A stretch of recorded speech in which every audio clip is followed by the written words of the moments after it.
देश की हकीकत में आप सबका बहुत बहुत स्वागत है। देश की हकीकत में आज बात करेंगे प्रियंका गांधी की। प्रियंका गांधी ने क्यों कहा कि बीजेपी अहंकारी है, बीजेपी सरकार अहंकारी है, मोदी जी हमेशा घमंड में रहते हैं। ये कल तब हुआ जब राजस्थान से दरअसल जो है वो जनता को संबोधित कर रही थी और बता रही थी कि सरकार, राजस्थान सरकार ने जनता के लिए क्या किया और मोदी सरकार ने क्या किया, इन दोनों को बता रहे थे। दरअसल G20 सम्मेलन भी चल रहा है, उसमें पानी घुस गया था कल। उस बात को लेकर भी तंज कसते नजर आए कि एक तरफ चमकाने के चक्कर में गरीबों के घर पर बुलडोजर कैसे चला दी, ये आपने मोदी जी से समझा। तो आज इसको समझेंगे कि प्रियंका गांधी जो कह रही हैं वो कितना सही है और मोदी सरकार पर जो इल्जाम लगा रही है वो कितना सही है। सबसे पहले प्रियंका गांधी क्या कुछ करी, जरा गौर से देखें। केंद्र सरकार को वह भी नहीं किया। हर चीज के लिए उन्होंने अपने उद्योगपति मित्रों को आगे रखा और जो जनता है उसको पीछे रखा। आज ये स्थिति है कि 45 सालों में सबसे अधिकतम बेरोजगारी आज है हमारे देश में।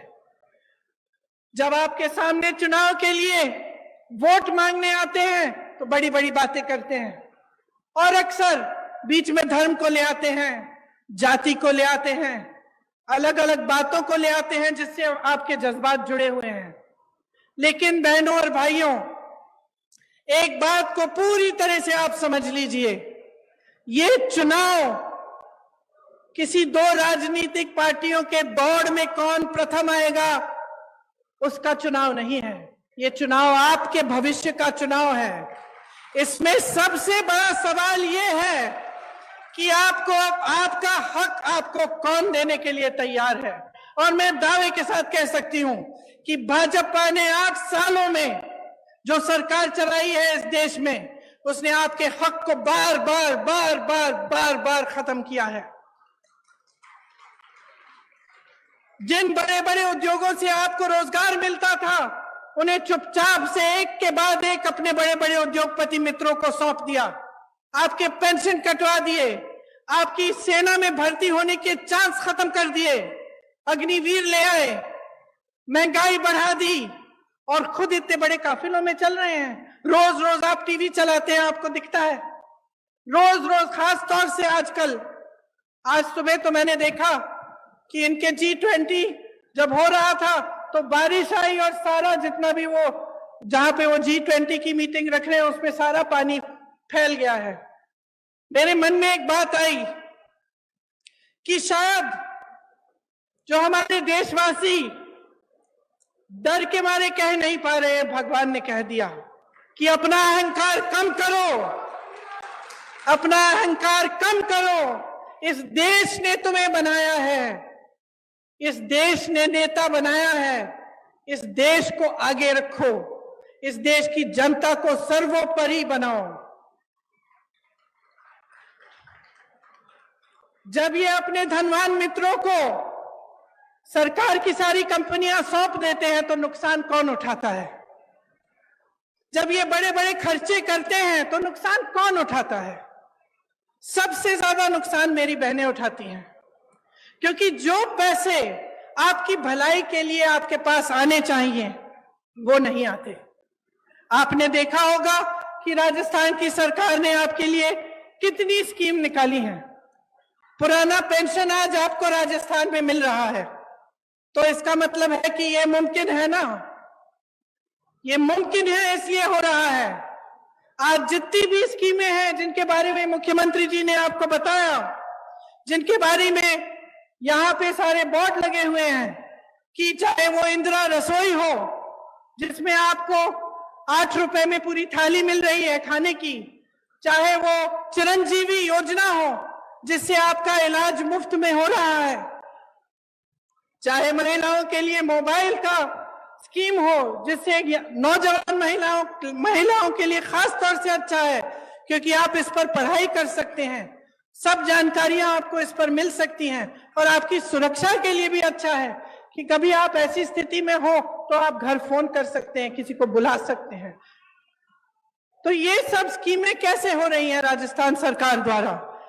ये तभी हो रही हैं क्योंकि ये जो पैसे हैं सरकार के पास जो होते हैं ये आपके लिए होते हैं।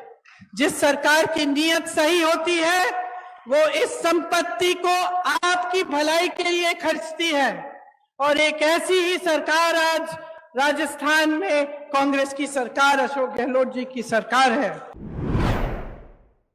देश की हकीकत में प्रियंका गांधी को आप सुन रहे थे। मोदी सरकार पर खुल्लम खुल्ला हमलावर हो रही हैं और बयान देते नजर आ रही हैं और हमलावर भी हो रही हैं। लेकिन एक सवाल जो मैं पूछना चाहता हूं, और एक सवाल ये कि प्रियंका गांधी जो कह रही हैं, क्या बीजेपी के पास इसका जवाब है? जो एक्चुअल में हुआ, इसमें कोई शक नहीं कि आप हिंदुस्तान को पर्दा डालकर चमका नहीं सकते हैं, चमकाने के लिए काम करना पड़ेगा।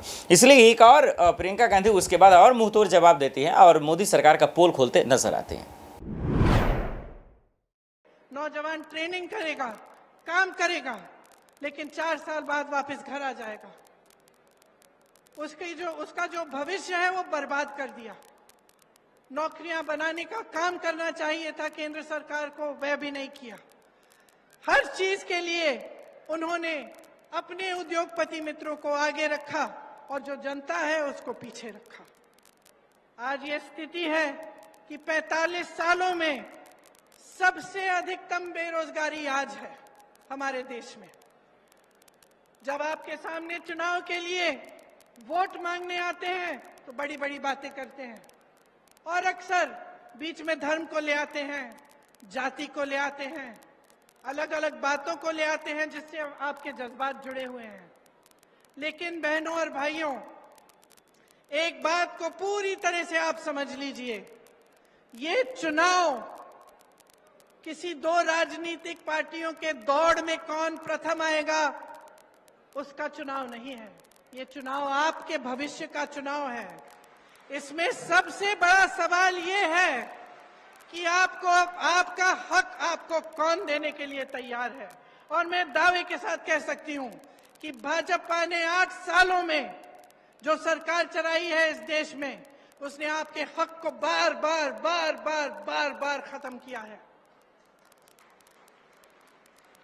जिन बड़े बड़े उद्योगों से आपको रोजगार मिलता था, उन्हें चुपचाप से एक के बाद एक अपने बड़े बड़े उद्योगपति मित्रों को सौंप दिया। आपके पेंशन कटवा दिए, आपकी सेना में भर्ती होने के चांस खत्म कर दिए, अग्निवीर ले आए, महंगाई बढ़ा दी और खुद इतने बड़े काफिलों में चल रहे हैं। रोज रोज आप टीवी चलाते हैं, आपको दिखता है। रोज रोज, खास तौर से आजकल, आज सुबह तो मैंने देखा कि इनके G20 जब हो रहा था तो बारिश आई और सारा जितना भी वो जहां पे वो G20 की मीटिंग रख रहे हैं उस पे सारा पानी फैल गया है। मेरे मन में एक बात आई कि शायद जो हमारे देशवासी डर के मारे कह नहीं पा रहे, भगवान ने कह दिया कि अपना अहंकार कम करो, अपना अहंकार कम करो। इस देश ने तुम्हें बनाया है, इस देश ने नेता बनाया है, इस देश को आगे रखो, इस देश की जनता को सर्वोपरि बनाओ। जब ये अपने धनवान मित्रों को सरकार की सारी कंपनियां सौंप देते हैं तो नुकसान कौन उठाता है? जब ये बड़े बड़े खर्चे करते हैं तो नुकसान कौन उठाता है? सबसे ज्यादा नुकसान मेरी बहनें उठाती हैं, क्योंकि जो पैसे आपकी भलाई के लिए आपके पास आने चाहिए वो नहीं आते। आपने देखा होगा कि राजस्थान की सरकार ने आपके लिए कितनी स्कीम निकाली हैं। पुराना पेंशन आज आपको राजस्थान में मिल रहा है, तो इसका मतलब है कि ये मुमकिन है ना, ये मुमकिन है इसलिए हो रहा है।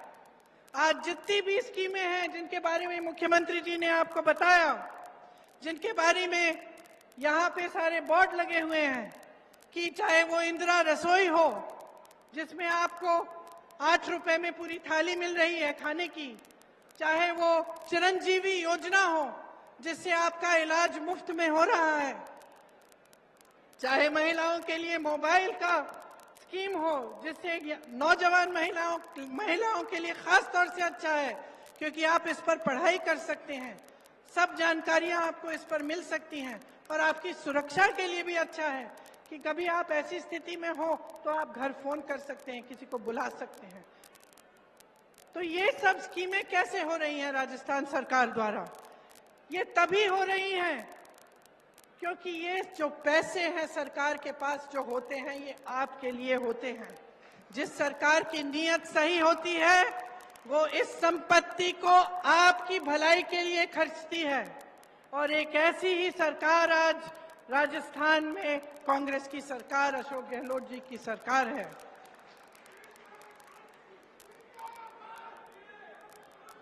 मोदी सरकार ने पेट्रोल डीजल पर टैक्स लगाकर, आपको मालूम है, जनता से 32 लाख करोड़ रुपए खींचे हैं, और उन रुपयों का मनमाने के हिस्से खर्च करते हैं।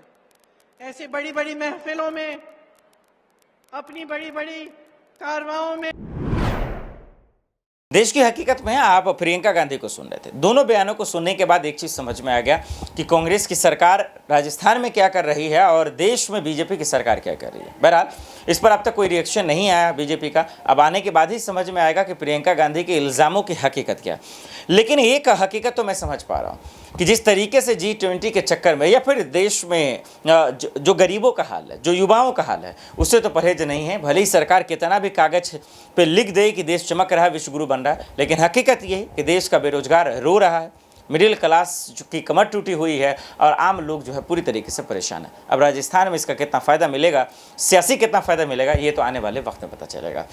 देश की हकीकत में इतना ही। मुझे दीजिए इजाज़त और आप देखते रहें नेक्स्ट 9 न्यूज़। नमस्कार।